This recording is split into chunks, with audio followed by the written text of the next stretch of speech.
What's up, everybody? And I'm here now to tell you, should you megadose SLU PP 332? I've already done videos on this. They were popular before. Now, before I get into the whether you should or you shouldn't, I do want to say I do believe that I should have some credit in kicking this whole thing off, and I will tell you why. So the person who made this very well known is the Gorilla Chemist, my boy, Brian Moscow. I love him. However, it is because, and no Brian will admit this, I experimented with SLU. I did a video on it. I thought it was great. I did 500 micrograms. I worked my way up to 1 milligram. I told him he needed to do it. He said he did like 2 milligrams, didn't feel anything at all. He did his own research, and he said, do you know that we're all getting scammed by these peptide companies that are selling these at 500 micrograms? If you compare the animal studies, realistically, we should be doing, for our body weight, we're around the same size, I suppose, like 400 milligrams. So he took it upon himself to just guinea pig it, and he worked himself up to 400 milligrams, and he told me that he had like a life-changing experience with it. Then he did a video up on it, and now his company sells a 100 milligram pill. Now, I'm not affiliated with any company. I don't work with his company. This was my own project on the side. I decided to do 400 milligrams myself. Now, I did my labs beforehand, and I did them afterhand, and I think it's very important to talk about what we saw from the labs, because of course we're doing it. Most of you, if you're doing it to burn fat, right? Although it's not necessarily directly a fat burner. It is their exercise mimetic, and we'll talk about that. It did burn some fat. I will show you a little bit of a peek. I'm not shredded, but I'm pretty lean, leaner than I was when I started. But here's the thing. Would that high of a dose like poison my body right away? Well, let's look at the lab. So as far as my lipid panel, my total cholesterol went from a total of 145 to 148. Now, here's the thing. My ratio, my LDL to HDL ratio, which is a far more important number, only very slightly changed. It went from 2.2 to 2.3. Now, under 2.3, 2.29 is considered optimal as far as that ratio goes. The ratio is far more important because you could have a low cholesterol number, but if you have no good cholesterol, then that's not necessarily a horrible thing, but it's not a good thing either. Now, one number that you do want to look at is the ApoB, and unfortunately, they actually didn't test that. On my first labs, I didn't notice that, but it was a 76, which is a very solid number. Happy about it. Now, I can tell you one big factor. I ate the worst that I have eaten in years, worse than I ate in prison while doing this. The reason that I did that was because Gorilla Chemist said he ate whatever he wanted and recompositioned his body in 8 weeks. So I said, well, I'm gonna try it. I'm gonna eat literally whatever I want. And honestly, I had to force feed myself. I'm gonna get into that in a minute. So lipid profile stays essentially the same. No systemic damage there. Also, eating that bad and eating all the time, my thyroid numbers were essentially the same also. Very slight changes, 3.4 to 3.3 in the T3 numbers. My A1C stayed exactly the same, 5.4. My glucose and insulin were slightly elevated, but I want to talk about this. One thing that I did when I did these labs that I would not recommend you doing is that I went to the gym about an hour before, and there was no way around it. I was fasted, but I did go to the gym, and that can change these numbers. That can even change the cholesterol. It'll definitely change the triglycerides, which my triglycerides did go up slightly from 79 to 90. So there could be some inaccuracies in the fact that I went to the gym. It also, I think, could possibly have increased my cortisol, which my cortisol was doubled since last time. Still in a healthy range, but there was an increase there. Again, it was after the gym, so that's not something I would necessarily recommend you doing. However, if I had more damage that was going to show up, we would still be able to see it in the post-workout stuff. So I do have to mention that. So the liver enzymes were literally all almost identical. Some key points here: slight drops in my AST and ALT were 31 and 37, so no rough stress on the liver there. As far as my kidney function goes, here's an interesting one. My kidney function actually improved. So where I stayed the same in a lot of places, my kidney function, urea nitrogen went from 21 to 20. My creatinine went from 1.07 to 1.00. And my EGFR went from 88 to 95. My electrolytes were literally perfect across the board. And then as far as when we look at my actual blood itself, my platelets were slightly increased. My red blood cell count slightly decreased, interesting enough. My hemoglobin went from 14.9 to 15.1. My hematocrit went from 48 even to 47.1, so a slight decrease there.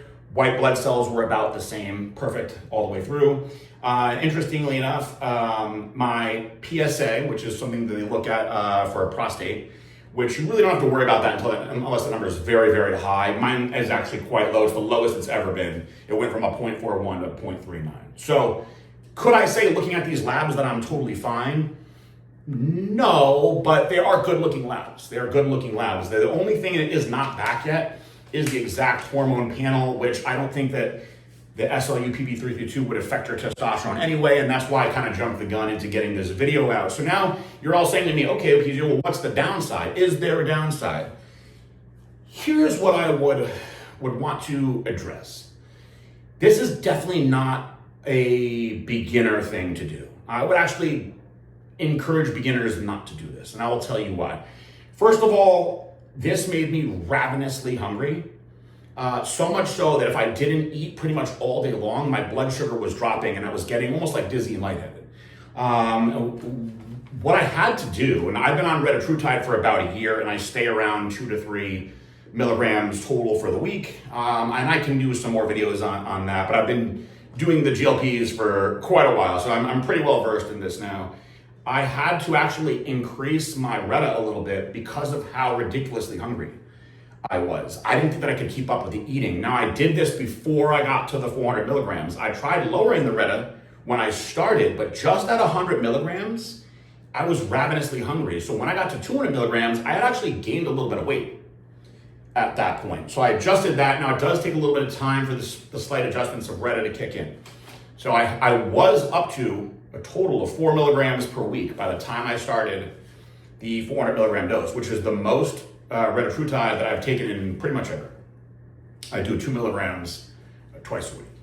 And I was still eating a lot of food. And I was eating ice cream, guys, literally every single night. Sometimes we'd have ice cream twice at night, which is so gross. And I honestly wanted to see if my cholesterol and stuff was gonna be way worse eating like this. But I just wanted to get the calories in. So I could tell you that if you wanted to basically eat whatever you want and as much of it and kind of stay the same or get a little bit leaner, then yeah, then you would want to do this. But it also made me sweat like crazy in the gym. And I'm talking pouring sweat, and then that made me smell. And I never smell. Marissa's always said, oh, you never smell, you never have a BO. I actually would stink when I got home from the gym. So in the morning, when I would wake up, before I went out the door to the gym, I would have to lather myself with deodorant because I would smell so bad when I got home, and I would go right into the shower. I'd never want to touch the baby. I would feel so gross after that. So that was something that was interesting as well. And it was also harder to get a pump. Now, I had to do a couple of things, and I think this was probably because I was sweating out so much fluid that my bod pod was actually telling me that I was not hydrated enough to get proper readings, which is crazy because I drink a 1.5 gallons of water every day. So what I did, and this is not just a little product plug, was I had to take double scoop of hyper-reloaded every day. I had to. And so you're gonna hyper products. No, that's not what it is. But if you look on the label here, right? Citrulline malate, there's 6 grams in one serving. That's plenty for most people, but that huge dose of citrulline malate, if you're not really going through water, is actually gonna make you retain water like crazy. And I wanted that. I wanted something to help me retain water. Another thing that I had to go hard on is I'm a big, big advocate of this little product right here, this tons of salt product. This might sound like some hippie witch doctor stuff to you guys, but essentially this is from glaciers, from the mountains that come down from Pakistan that has minerals in it. So it's not just a concentrated salt, there is a mineral aspect to it as well. You also get the extra potassium in that high product as well. So I was actually supplementing with extra salt, supplementing with all that extra citrulline, chugging my water, taking a mineral product, and that was what helped me stay balanced through this to where I could get good pumps, wouldn't cramp, and could deal with all the sweating that I was getting earlier. I was also, in the beginning, very hot at night. As I have titrated down on the doses, that has started to get better, but I noticed that at low doses as well. So here's the deal. my goal was, my final thought here, my goal was I wanted to be able to eat whatever I want and basically get leaner and look good. And I actually didn't do that because I had to eat way more than I wanted to. This may sound appealing to people, but it wasn't to me. I like fasting. I couldn't fast at all this entire time. I had to wake up and eat a Pop-Tart immediately before I went to the gym because I was just crashing and I couldn't train hard. So people have asked me, well, why do you think it's doing that? Well, here's my layman's bro science theory on this. This is an exercise mimetic. It is telling your body, right, your mitochondria believe that there is workout going on. So if there is a constant state of intense working out going on, well, what happens when you go to the gym and you work out hard? You get hungry after, right? And I do believe that that is the main reason why the hunger signal is increasing.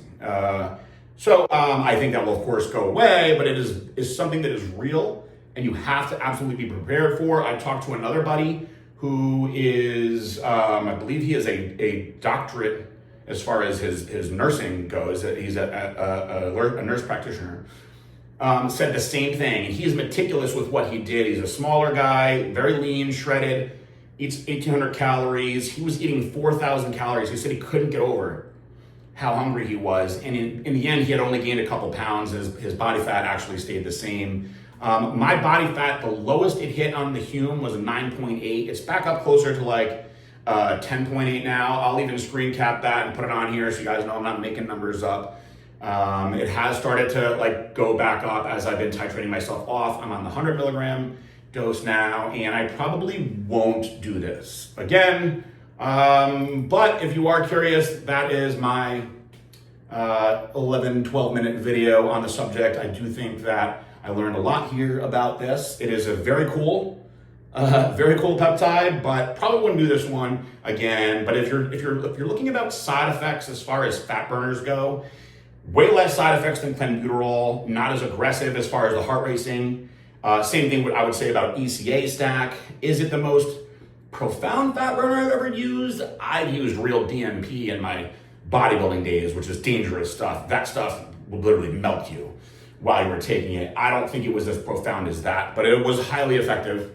I think I will stick to, lowering my little dose of Reta now and just doing it through balanced diet and training. And I did zero cardio this whole time also. So that's it. I think that if you want to question anything that I did here and you want to see the labs for yourself, I'm happy to show them. Get at me in the comments. If you want to see me do something next, by all means, get at me in the comments. Otherwise, I'm PG Braun.